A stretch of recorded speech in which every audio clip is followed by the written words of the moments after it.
All right, I think we can get started with our second part. Did anyone, when you were thinking about that question of like why the Amalekite dies and feeling for him, did anyone come to a good answer or wrestle with a question about how this works out? Because part of it that I think we need to ask in the Old Testament and even in the New Testament is this situation a good thing? David having this man killed, is that good? Or is it bad? And the Old Testament, the text of it doesn't comment on that very often. It would be far more comfortable for us, I think, if it told us, like, yes, this was right, or no, this was wrong. It would kind of solve the issue. But it rarely does. It rarely points out this was the wrong thing to do or this is the right thing to do. It sort of leaves it in the wind. So the first thing that happens in our chapter today is that this battle that the Philistines were marching out to, remember how David had been sent home to Ziklag, and he raided the Amalekites because they had attacked the city and taken the hostages and the captives. And so David is away. This is the battle on Mount Gilboa, it's called, that these Philistines were marching off to. And Saul goes to meet them. And in this case, the battle goes badly for Israel. The Bible doesn't say too much about it. This seems to have been a more significant defeat for Israel than the text of the scripture makes it sound. Because even David, when he assumes the kingship, calls his position very weak, that he doesn't have a lot of people behind him, that maybe a lot of the soldiers were killed. So this is one of the cases where there seems to be a bit of biblical or literary minimalism. You know, the battle goes badly, so instead of writing about it, you just say bad things happened. And this has been done a lot in history. I mean, there's a lot of the different things that we only know now because of the differences in modern reporting. If you didn't have people there, if you didn't have the same kind of news media at work, there was a lot that you just had to accept what they told you. And if you listen to even, for instance, some of the speeches of people like Winston Churchill, there was a lot that they didn't tell the Brits on the home islands, even in the middle of World War II.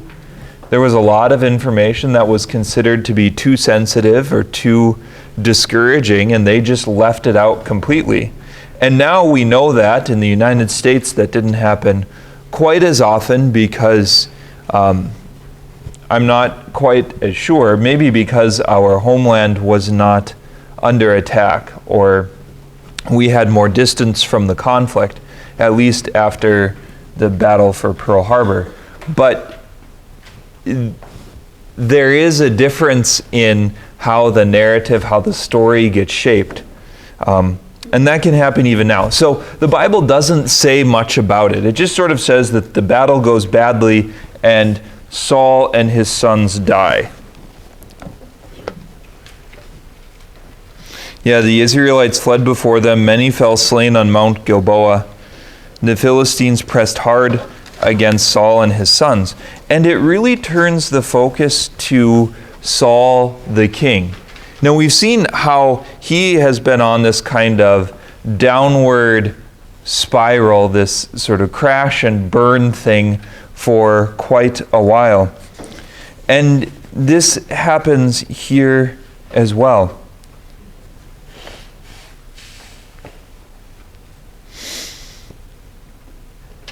I think it's worth mentioning, like I have some of the notes here, when the battle goes badly, I think that this story is a really important one to have included in the scriptures, because sometimes it's easy to feel like, well, it's in the Bible, so everything works out. God is in charge.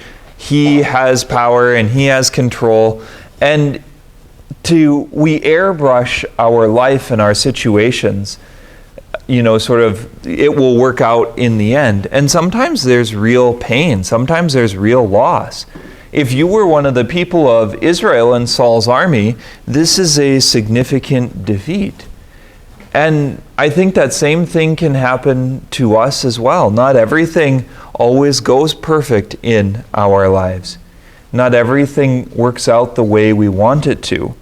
And sometimes it can go badly, either in your life or in the lives of family that you love. I know sometimes people will say, well, I have been okay, but my kids, have taken the wrong path. Their kids have done some of the wrong things.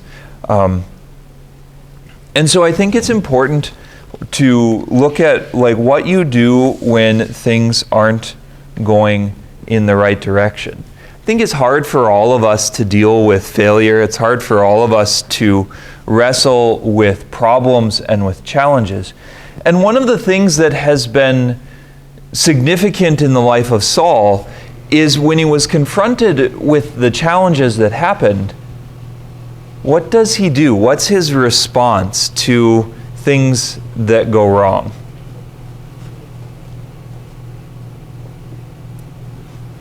Or in this case, it's a little bit more of what is missing.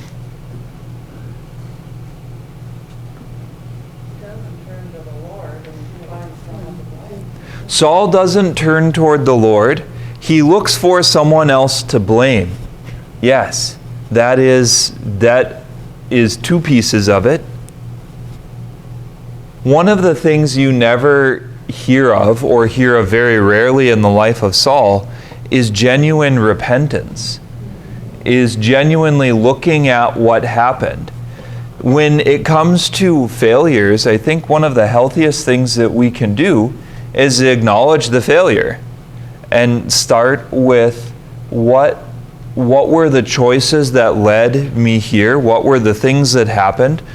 Are there some things that I have control over? Are there some things I don't have control over? Sometimes there's pieces that you can change for the future.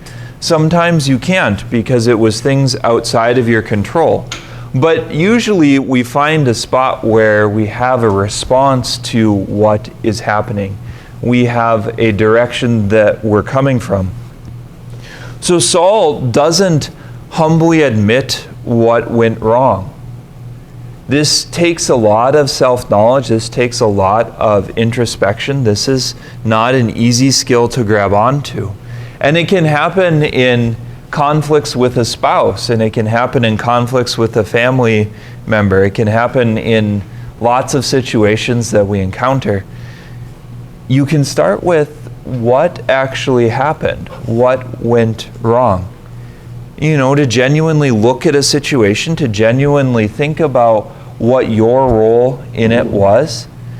This is where the gift of confession, I think, really shines, because in confession, you don't put the blame on everyone else. It's not everyone else's fault. It's not pointing fingers. In confession, you say, it was me. It was my sin. It was my fault. And you have to acknowledge your role in it. You have to acknowledge your role. Now, when it comes to sin, it's not the fault of God. God is perfect and good and loving. And so we certainly can't blame Him. The fault lies on our end. But when you're dealing with other people, sometimes fault goes in both directions. But to try to acknowledge it without being so caught up in the middle of emotions. One of the other important things is to ask for forgiveness. Like Vicky mentioned, Saul doesn't go to the Lord and ask Him for forgiveness. He doesn't have this kind of honest self-reflection at work in his life. He doesn't take the time to look at what did he do. I mean, the most recent scenario is a perfect one. He goes to consult the witch at Endor. Consulting a witch isn't a good thing. And he doesn't stop and realize and reflect on what he's doing. It's like this train wreck that keeps moving and keeps hitting new things. And this can happen in our lives too. I think that when we talk about taking time for prayer, when we talk about encountering God in the silence, taking a step back from our lives, this is part of the reason why it's so important, because we get busy and we start moving from one thing to another. And you can probably see situations in your life where this happens or happened before. You have a tough day at work or a tough conversation with a friend, things are stressful, all of a sudden you come home and you're grousing at your spouse, and really it's not their fault and it's nothing that they did. It was because of this other situation, and then this relationship is upset, and then you're in inner turmoil, and instead of taking the time to reflect on it, you turn on the TV, and then you watch too much TV and get annoyed by yourself, and then you go to bed and you don't sleep well and you're restless, so you go to work the next day and you're tired, and the train just keeps rolling on and hitting things. It's a little bit like the life of Saul. And this can happen to a lot of us. I think we have to learn to treasure those moments of not having something to do, to treasure those moments of tranquility, and to take a deep breath and look at where we are. When things go badly, it's a good idea to strive to improve yourself as a person, to strive to grow in virtue, to admit character flaws. That's a beneficial thing to do from this, to acknowledge where you're at, to acknowledge what went wrong, and then to look at making a resolution to grow. There's virtues that we all need to grow, and there's character flaws and character strengths. And we want to work at increasing our strengths and growing stronger, and also decreasing our flaws, or the things where we are failing.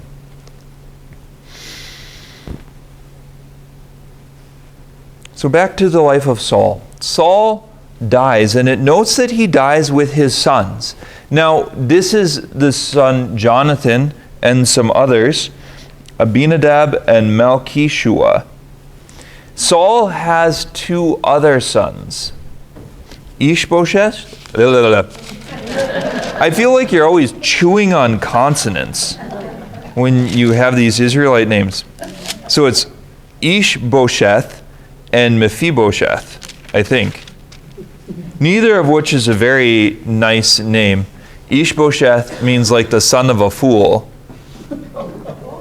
and Mephibosheth is something like that. So it's important to see, because usually in this time, the kingdom passes from a king to his firstborn son.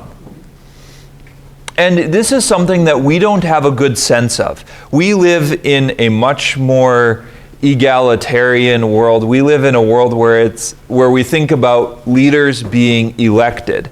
For most of human history, and especially for Israel at this time, there's no election.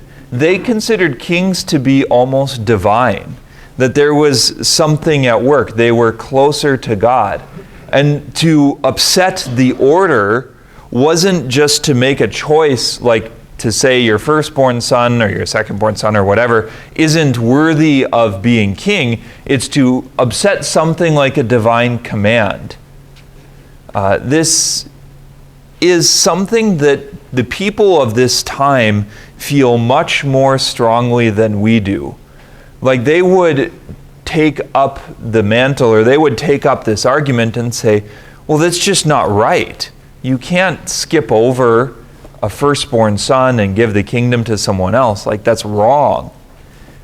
And this is part of the reason why in the history of Israel, some of the reversals that happen are so important.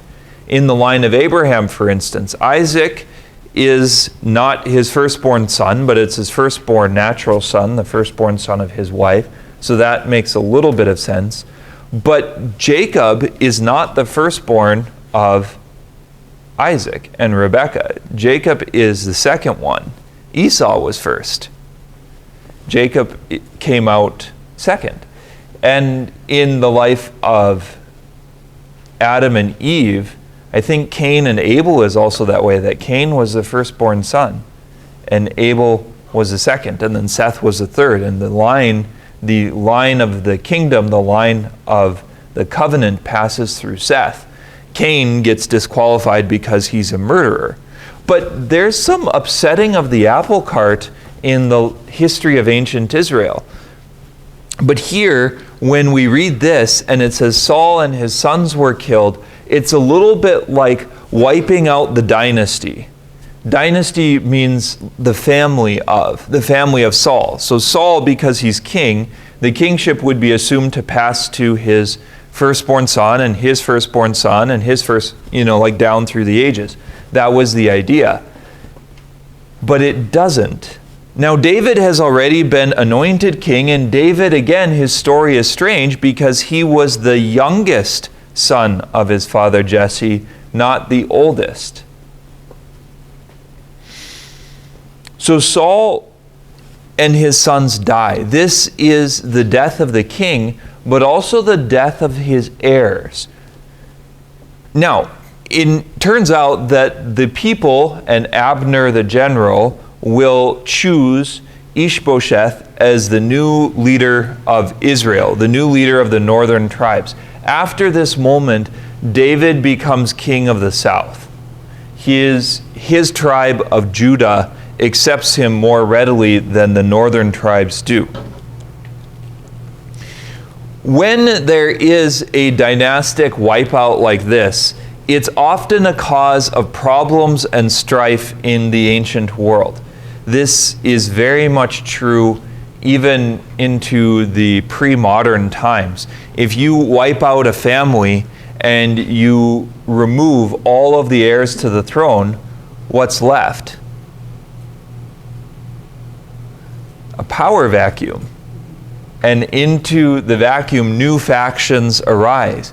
So if you look at this, for instance, in the life of the Roman Empire, when Julius Caesar is murdered, what does it lead to? A civil war. And there's a giant fight between people like Mark Antony and Octavian. Octavian ultimately wins, and the line of Rome passes through him. But there's a massive, significant civil war that ends up devastating much of the countryside. So that kind of thought should be a little bit in your mind, that the death of a dynasty often leads to civil war. The rival factions that were not able to claim power before are now in a fight for it. Who is going to rule? Because someone has to. That's sort of accepted de facto in this ancient world, that someone needs to rule, and so people choose sides and they line up. Okay, you said there were two more sons of Saul, but they're not mentioned as being killed. What happens? They are in the first chapters of 2 Samuel. It starts talking about the war between the house of David and the house of Saul. And then the first one, Ishbosheth, is killed by some people. At this point, they're still alive. Okay. But there's the story is written in such a way that it's like they're accidental.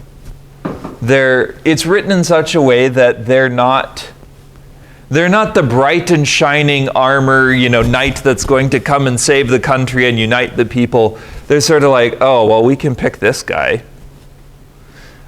They're kind of the second choice. If you were to have your first choice, you'd probably pick Jonathan, who was a good man, who is this friend of David, who has shown himself to be a loyal servant. But the others, it doesn't go so well for them. And what happens is, as the house of Saul is dispossessed, instead of accepting the house of David, what do you think the house of Saul does?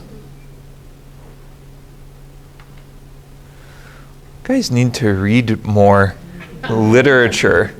These kind of things are sprayed all over. Think of like the conflict in England between Queen Elizabeth and Mary, the Queen of Scots, who's called Bloody Mary, and Elizabeth led the Glorious Revolution, when in fact Elizabeth had far more people killed than Mary did. And that's a little bit of shaping the narrative.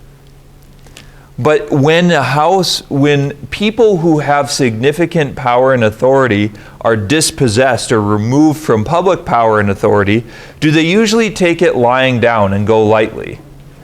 Not so much.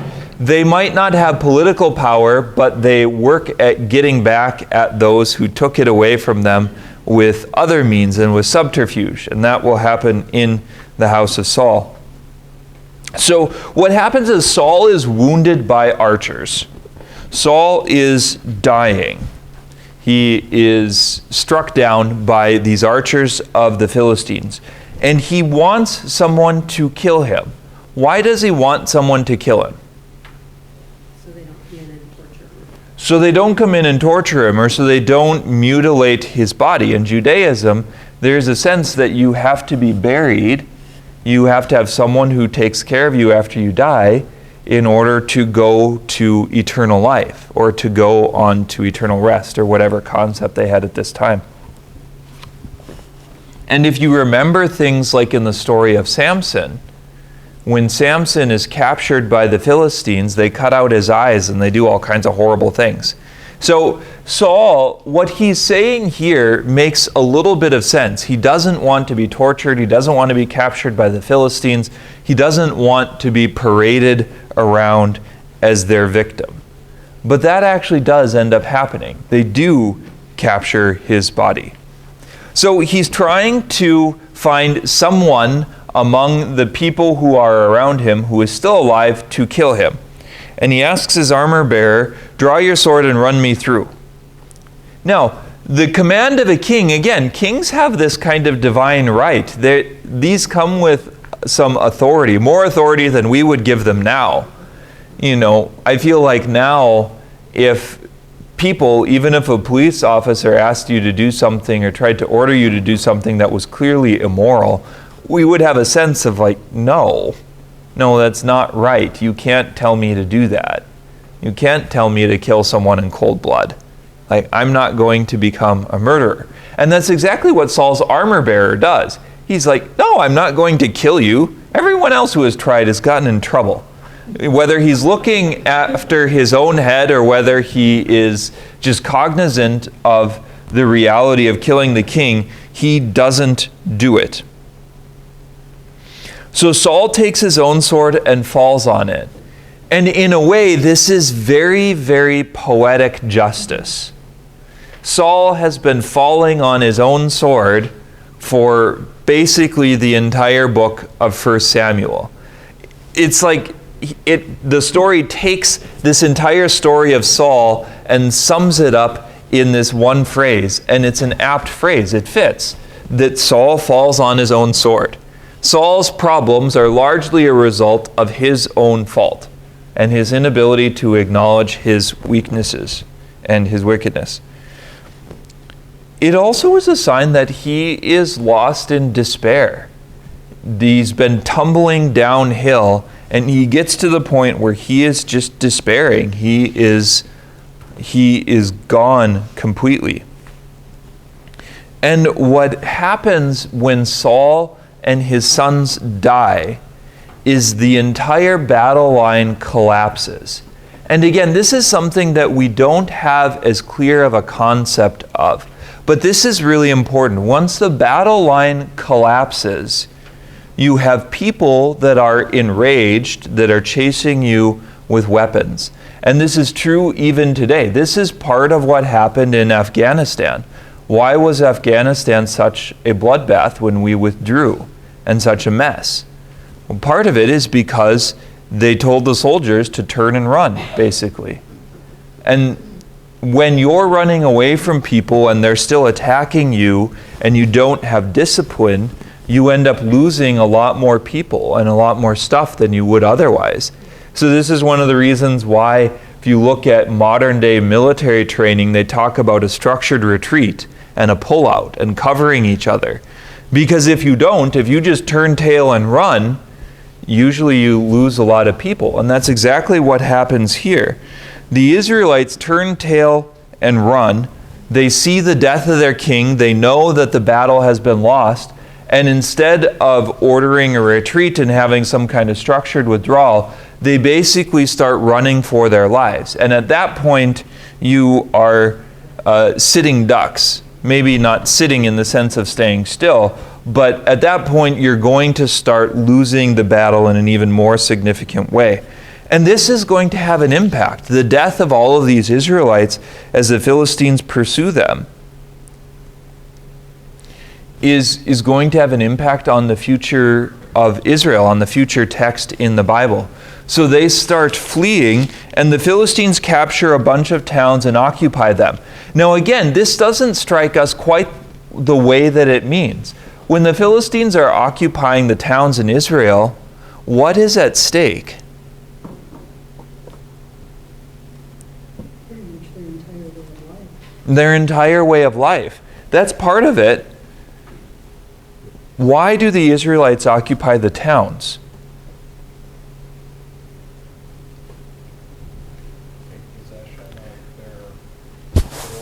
Their livestock. To take possession of them. Who ordered them to do that? God does, right? Like Israel's connection to the land is connected to their covenant with the Lord, that the Lord gave them the land. And so if they're abandoning the land, it's a sign that in a way they're abandoning the covenant. If you remember, even in the time of Jesus, the apostles at first think that he is going to restore the kingdom of Israel, that the kingdom of Israel, this land, needs to be secure, that the land is tied to the covenant. It's really with Jesus that we start to see a disconnect, that the kingdom of heaven, the kingdom of God, is not about a chunk of land in the physical sense of the word. You're not saved because you own a parcel of land in Israel. I hope that's not the case, because then there's lots of people that don't have salvation. Because I don't own anything in Israel, and I don't think you do either. But there's this transformation from the physical sense of land to a spiritual sense of life in the covenant, of sin, of our hearts. But in the time of ancient Israel, there's no spiritual transition. Owning the land is tied very much to the covenant. So when the Philistines own the land, it's much more of a problem than we would see it as. Additionally, what happens is after the battle, the Philistines come, and this is again sort of a traditional thing. When you win the battle, you take all of the armor and all of the weapons and all of the things from the dead. They don't need them anymore, and you can use them to replenish your own supplies. And when they're doing that, they find Saul and his sons. So they cut off his head and strip off his armor and send messengers throughout the land of the Philistines. They proclaim the news in their temples, and then they fasten his body to the walls of Beth-shan. Again, this is pretty gruesome. They take a dead man and they tie him to the wall, or they hang him up. And it's sort of an intimidation tactic. It's to cause fear. It's to cause problems for the people of Israel. And some people in the town of Jabesh-Gilead hear of what happens and come to save the body of Saul. They come at night, they cut him down, they take his body, and they bury it. That is one of the actions of righteousness. This is a good deed that they do. If you remember in the book of Tobit, this is what gets Tobit in trouble. At the beginning, he's in Nineveh and someone dies, and he goes to bury the dead. He leaves his Passover meal, and the Ninevites had forbidden burying the dead. So this is very much a deed of righteousness. This is a good thing. This is going to come back. Again, when there's details like this in the story, you should be curious. You should look and try and remember, like, where did Jabesh-Gilead show up before? And it turned out that Saul had rescued their town earlier from the Philistines. And so Saul does them a good deed. Now they're returning the favor. They bury his body. But because they bury his body, David will hear of it, and David will do something for them in the future. And maybe this is one of the answers too to what we should do in times of difficulty, is we should still try and do the right thing for other people. We should still try and give of ourselves to them, because you never know how that favor or how your actions are going to be repaid. Once one bridge burns down, burning down everything else isn't usually a good idea. It's better to work on building new bridges because you'll need them in the future. So Saul's story, I mean, if you want to look at it, this is a bit of a tragedy. Saul has ended in ignominy, sort of like he's lost, he's done for. Then we jump into 2 Samuel chapter 1. So David has just returned from Ziklag and defeating the Amalekites. He's there for 2 days, and on the third day a man arrives. Where have you come from? He says, I have escaped from the Israelite camp. Well, it turns out that he is this Amalekite. So he tells the story of the battle.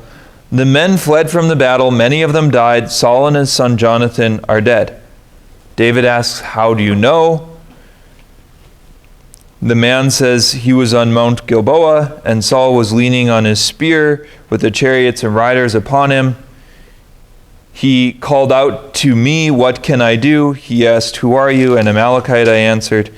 He said to me, stand over me and kill me. I am in the throes of death, but I'm still alive. So the Amalekite says that he killed him. He takes the crown from his head and the band on his arm, and he does it because he said he knew that the king was not going to survive. Now, this is a bit of a challenge because we just heard in the last chapter who killed Saul. Saul killed himself. Now the Amalekite is claiming to have killed him. So how did Saul die? Is it this Amalekite or is it his own doing? This is a puzzle, and again, we don't know exactly, but part of it, when you're telling a story, sadly this can't happen anymore, but when you're telling a story like a fishing story, they're famous for the fish growing. How big was it? It was like this, and the next time you tell it, it was like that, and by the third or fourth time, the fish was going to swallow your boat. And you valiantly attacked it or caught it.